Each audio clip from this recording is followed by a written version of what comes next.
Hello friends, welcome to my YouTube channel Jisri Information। आसीगला board of secondary education Odisha Cuttack द्वारा Odisha secondary school teacher eligibility test बा OSSTET रो notification application पकेबार link board site रे available हेबो 2/7/2021 सकाळ 8टारू 13/7/2021 मध्यरात्रि पर्यंत ऑनलाइन रे एप्लिकेशन टी फिलअप होबो जहाँकि www.bscodisha.ac.in साइट रे आपण माने जाई फॉर्म टी को पकई परिबे। ऑनलाइन पेमेंट रो लास्ट डेट मध्ये रहिछि 13/7/2021 राति 11:59 पर्यंत। एप्लिकेशन पकेवा पई ऑनलाइन रजिस्ट्रेशन निमंते step by step instruction guidelines containing applicability eligibility and qualifying criteria कौन कौन दरकार कैंडिडेट रो syllabus and its structure and जदि आपनकर कंटिन्यूटी सर्टिफिकेट पई जो फॉर्मेट रही जो माने कि बीएड रो सेकेंड ईयर स्टूडेंट थिबे ता निमंते मध्ये जो फॉर्मेट कंटिन्यूइंग सर्टिफिकेट रो फॉर्मेटटा मध्ये आपनकर वेबसाइट रे उपलब्ध अछि बोली नोटिफिकेशन रे अछि। एडमिट कार्ड डाउनलोडिंग पई एवं एग्जामिनेशन डेट टी आपनकु वेबसाइट द्वारा परवर्ती पर्याय रे सूचई दिया जिवो एवं एठी लिखा जाइछि कि under no circumstances the last date of submission of application form shall be extended. तेणु जना पड़ुछि जे एप्लिकेशन पकेवार तारीख को कौन परिस्थिति भी घुंचा जीव नहीं। जो इनफॉरमेशन गुड़िक फॉर्म सबमिट बेले जो पर्सनल डाटा हो कि एड्रेस कास्ट सब्जेक्ट एक्सेट्रा जहाँ भी आप देइथिबे ऑनलाइन रजिस्ट्रेशन बेले ताहाकू परवर्ती पर्याय रे चेंज करि होबो नाही बोली मध्य नोटिफिकेशन टी रे उल्लेख करा जाइछि। चलंतु देखिबा कोन रहिछि OSSTET निमंते गाइडलाइन। OSSTET परीक्षाटी वर्षकू थरे हेबो किंबा जेतेबेले सरकार यार आवश्यकता अनुभव करिवे ताकू आउ थरे मध्य करि पारिबे। बीएससी ओडिशा को OSSTET एग्जामिनेशन कंडक्ट करिया पई एक प्रोफेशनल बॉडी रूपे डेजिग्नेटेड करा जाइछि। एई OSSTET एग्जामिनेशन पई एप्लीकेबल हेबे सेही माने जो मानकर कि एकाडेमिक एवं ट्रेनिंग क्वालिफिकेशन थिबो एवं परसेंटेज मध्य कि ग्रेजुएशन लेवल पाई रही 50% ताहा मध्य रहिथिबा आवश्यक। जो माने ट्रेनिंग कोर्स रो एग्जामिनेशन देइछंती किंबा दउछंती किंतु रिजल्ट आसी नाही से माने मध्य एही OSSTET एग्जाम पाई एप्लीकेशन फॉर्म दाखल करि परिबे। तो देखिबा एलिजिबिलिटी संबंध रे कोन लिखा जाइछि। जनरल एलिजिबिलिटी रे लिखा जाइछि he or she must be a citizen of India ये जने भारतीय नागरिक होइथिबे। The candidate must be able to read and write in Odia Odia भाषा रे जेमिति लेखि पढ़ी पारुथिबे। आउ कोन दरकार ओडिया भाषा निमंते आउ कोन कोन कंडीशन दरकार तीनटी एठी कंडीशन दिया जाइछि ता भितर गुटे कंडीशन हेले मध्ये हेइ परिबो। तो कंडीशन टी होउछि HSC एग्जामिनेशन रे जोटा कि बोर्ड ऑफ सेकेंडरी एजुकेशन द्वारा हेइ पारे किंबा CBSE ICSE अन्य कोनोसी सेंट्रल बोर्ड द्वारा हेइथिले मध्ये हबो। सेही HSC एग्जामिनेशन रे ओडिया लैंग्वेज टी रहिथिबा दरकार गुटे सब्जेक्ट रूपे से फर्स्ट लैंग्वेज हेइ पारे सेकंड लैंग्वेज हेइ पारे किंबा थर्ड लैंग्वेज मध्ये हेइ पारे किंबा कैंडिडेट जनक हायर सेकेंडरी एग्जामिनेशन जहाँ कि CHSE द्वारा कंडक्ट होई CHSE बोर्ड द्वारा कंडक्ट हेइथिबो सेथिरे मध्ये ओडिया गुटे सब्जेक्ट रूपे रहिथिबा आवश्यक किंबा कैंडिडेट HSC किंबा 10th स्टैंडर्ड रे सिंगल सब्जेक्ट एग्जामिनेशन जदि कंडक्ट हेइथिबो BSc द्वारा सेथिरे मध्ये ओडिया जदि परीक्षा देइथिबे ताहाले मध्ये से एप्लीकेबल हेइ परिबे पकेबा निमंते। आलो तो देखिबा कोन एकेडमिक एवं प्रोफेशनल क्वालिफिकेशन रो आवश्यकता अछि एग्जामिनेशन निमंते।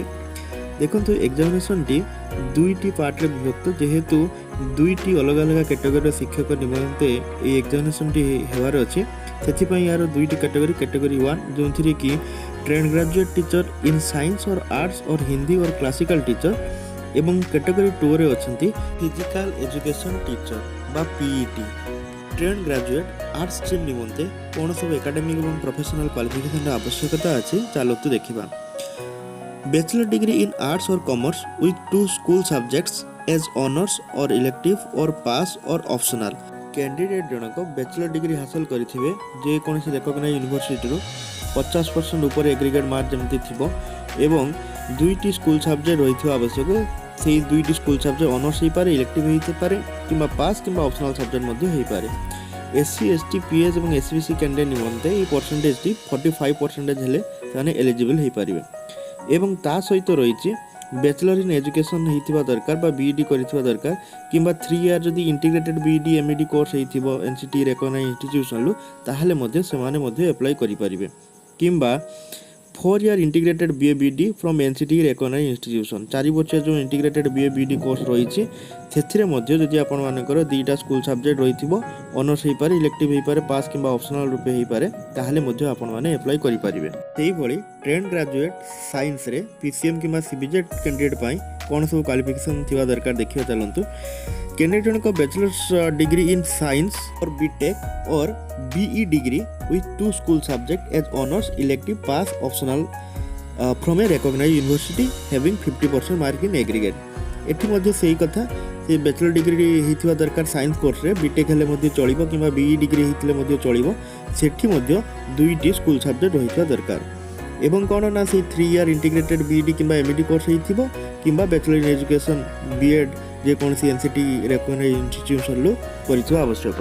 ये हिंदी शिक्षक निमंते जेकोसी रेकग्नाइज्ड यूनिवर्सिटी एग्रीगेट 50% मार्क रखि आवश्यक कैंडिडेट जनक एवं हिंदी विषयटी ऑनर्स किंबा इलेक्टिव किंबा ऑप्शनल किंबा पास सब्जेक्ट रूपे रही आवश्यक। एवं हिंदी शिक्षा पारंगत फ्रॉम केंद्रीय हिंदी संस्थान आग्रा द्वारा किंबा BHED a course prescribed by NCT from a recognised university व institution, BD in Hindi a course prescribed by NCT from Dakshin Bharat Hindi प्रचार सभा माद्रास। यह भितर जेकोसी गोटे ट्रेनिंग क्वालिफिकेशन रही दरकार। किंबा bachelor degree from a recognised university with minimum 50% mark in aggregate with Rashtrabhasha Ratna from राष्ट्रभाषा प्रचार समिति वार्धा, किंबा शास्त्री फ्रॉम ओडिशा राष्ट्रभाषा परिषद पुरी, किंबा स्नातक फ्रॉम हिंदी शिक्षा समिति ओडिशा कटक। यही 3टे मध्य जेकोसी गोटे क्वालिफिकेशन रही दरकार। ता सहित one of the following training qualification रही आवश्यक। हिंदी शिक्षा पारंगत फ्रॉम केंद्रीय हिंदी संस्थान आग्रा, किंबा BHD a course prescribed by NCT from a recognised university institution, BD in Hindi a course prescribed by NCT from Dakshin Bharat Hindi प्रचार सभा माद्रास। भली क्लासिकल टीचर संस्कृत निमंते कौन क्वालिफिकेशन रही दरकार देखिए आसतु। Bachelor degree with Sanskrit as one of the honours elective और optional pass subject from a recognised university with minimum 50% marks in aggregate. तेणु एठी मध्य जे संस्कृत गोटे सब्जेक्ट ऑनर्स पेपर हो पारे, इलेक्टिव किंबा ऑप्शनल किंबा पास सब्जेक्ट होता पारे। ता सहित शिक्षा शास्त्री कोर्स जहाँकि एनसीटी द्वारा जेकोसी रेकग्नाइज्ड यूनिवर्सिटी किंबा इंस्टीट्यूट द्वारा प्रदान करा जाइथिबो, किंबा शास्त्री संस्कृत रे Shastri with minimum 50% aggregate mark रही आवश्यक। ता सहित शिक्षा शास्त्री कोर्सटी रही आवश्यक। एग्जामिनेशन बाबद में कौन कहुई आसन देखा। OSS TET रे 2टी पेपर रहिबो, paper 1 paper 2। Paper 1 T category 1 पाई एवं पेपर 2 टी कैटेगरी 2 पाई। आम देखी आसिले कैटेगरी 1 रे हमर रहितले जे education teacher, trained graduate teacher in science arts Hindi classical teacher, एवं कैटेगरी 2 रे फिजिकल एजुकेशन टीचर रहितले। टेस्ट हेबो प्रत्येक पेपर निमंते ता 2.5 घंटा रहिबो एवं सबु क्वेश्चन MCQ टाइप रहिबो। प्रत्येक क्वेश्चन पई 1 मार्क। प्रत्येक पेपर निमंते 4टी सेक्शन रहिबो, सेक्शन 1, सेक्शन 2, सेक्शन 3 एवं सेक्शन 4। सेक्शन 1 रे लैंग्वेज 1 जहाँ कि ओडिया रहिबो, सेटा कंपलसरी प्रत्येक कैटेगरी पोस्ट पई ता कंपलसरी। सेक्शन 2 रे लैंग्वेज 2 बा इंग्रजी ताहा मध्य प्रत्येक कैटेगरी पोस्ट पई कंपलसरी सब्जेक्ट। सेक्शन 3 रे आसीबो TGT आर्ट्स पई ताहा आर्ट स्ट्रीम रो प्रश्न आसीबो, TGT साइंस पई साइंस स्ट्रीम रो क्वेश्चन टी आसीबो। फिजिकल एजुकेशन टीचर निमंते पेपर 3 रे थीपेड रो क्वेश्चन टी आसीबो। एवं सेक्शन 4 को जदि हम देखिबा, सेक्शन 4 रे child development, pedagogy, school management and evaluation जेटा कि सबु कैटेगरी पई कंपलसरी क्वेश्चन रहिबो। एथिरे नेगेटिव मार्क रो कोनोसी व्यवस्था नाही। प्रत्येक पेपर रे मिनिमम पास मार्क रही 60%। जो माने कि 60% रो अधिक नंबर रखिबे से मानको क्वालिफाइड बोली धरा जिवो। एवं सही भली SC ST PH एवं SMC कैंडिडेट मानको पई मिनिमम क्वालिफाइंग मार्क और पास मार्क दरकार 50%। एही OSS TET सर्टिफिकेट रो वैलिडिटी को जदि हम देखिबा तेबे जो शिक्षक चयन प्रक्रिया रही थाए सेथिरे अपर एज लिमिट जहाँ प्रेस्क्राइब होता है से अपर एज लिमिट पहुँचवा पर्यंत जनकर सर्टिफिकेट वैलिड रहिबो। ଏଥିରେ ଉଲ୍ଲେଖ ମଧ୍ୟ କରାଯାଇଛି there shall be no restriction on the number of attempt a person can take for acquiring OSS TET pass certificate। ତେଣୁ ଆପଣମାନେ ଯେତେଥର ଚାହିଁଲେ ଏକ୍ଜାମଟିକୁ ଦେଇପାରିବେ, ସେଥିରେ କୌଣସି ରେଷ୍ଟ୍ରିକ୍ସନ୍ ନାହିଁ। ଏହି ଏକ୍ଜାମ ନିମନ୍ତେ ସିଲାବସ୍ ମଧ୍ୟ ସାଇଟ୍ରେ BSc ସାଇଟ୍ରେ ଉପଲବ୍ଧ ଅଛି, ସେଥିରୁ ଆପଣମାନେ ମଧ୍ୟ ପାଇପାରିବେ। ଆସନ୍ତୁ ଦେଖିବା ସ୍କୁଲ ସବଜେକ୍ଟ ବିଷୟରେ କ'ଣ କୁହାଯାଇଛି। TGT ଆର୍ଟ୍ସ ଏବଂ ସାଇନ୍ସ ନିମନ୍ତେ ଏଇଥିରେ ପିଲାମାନଙ୍କର ଦ୍ୱନ୍ଦ୍ୱ ରହିଥାଏ, କିଭଳି ଭାବେ ସ୍କୁଲ ସବଜେକ୍ଟ ରହିଥିଲେ ଆମେ OSS TET ଏକ୍ଜାମ ପାଇଁ ଆପ୍ଲାଏ କରିପାରିବା। ଚାଲନ୍ତୁ ଦେଖିବା। ଟ୍ରେନ୍ ଗ୍ରାଜୁଏଟ୍ ଆର୍ଟ୍ସ ନିମନ୍ତେ ପ୍ରଥମତଃ ଇଂଲିଶ, ଓଡ଼ିଆ, ହିନ୍ଦୀ ଏବଂ ସାଂସ୍କ୍ରିଟରୁ ଗୋଟିଏ ସବଜେକ୍ଟ ରହିଥିବା ଦରକାର ଏବଂ ଦ୍ୱିତୀୟତଃ history, geography, economics, political science, Indian economic, landmark in Indian history, Indian geography and Indian polity ଭିତରୁ ଯେକୌଣସି ଗୋଟିଏ ସବଜେକ୍ଟ ରହିଥିବା ଆବଶ୍ୟକ। CM ଟିଚର ନିମନ୍ତେ ଫିଜିକ୍ସ, କେମିଷ୍ଟ୍ରି ଏବଂ ମ୍ୟାଥମେଟିକ୍ସ ଭିତରୁ ଦୁଇଟି ସବଜେକ୍ଟ ଏବଂ CBJ ଟିଚର ନିମନ୍ତେ କେମିଷ୍ଟ୍ରି, ବଟନି, ଜୁଲୋଜି ଏବଂ ବାୟୋଲୋଜି ମଧ୍ୟରୁ ଦୁଇଟି ସବଜେକ୍ଟ ରହିଥିବା ଆବଶ୍ୟକ। ଆପଣମାନେ BSc ସାଇଟ୍ରୁ ମଧ୍ୟ ଏହିସବୁ ବିଷୟରେ ସବିଶେଷ ତଥ୍ୟ ପାଇପାରିବେ। ଯଦି ସୂଚନାଟି ଆପଣଙ୍କୁ ଭଲ ଲାଗିଥାଏ ତେବେ ଭିଡ଼ିଓଟିକୁ ଲାଇକ୍ କରନ୍ତୁ, ସେୟାର କରନ୍ତୁ ଏବଂ ଚ୍ୟାନେଲଟିକୁ ସବସ୍କ୍ରାଇବ୍ କରନ୍ତୁ। ପାଖରେ ଥିବା ବେଲ୍ ଆଇକନ୍ଟିକୁ ଦବାଇ ଦିଅନ୍ତୁ।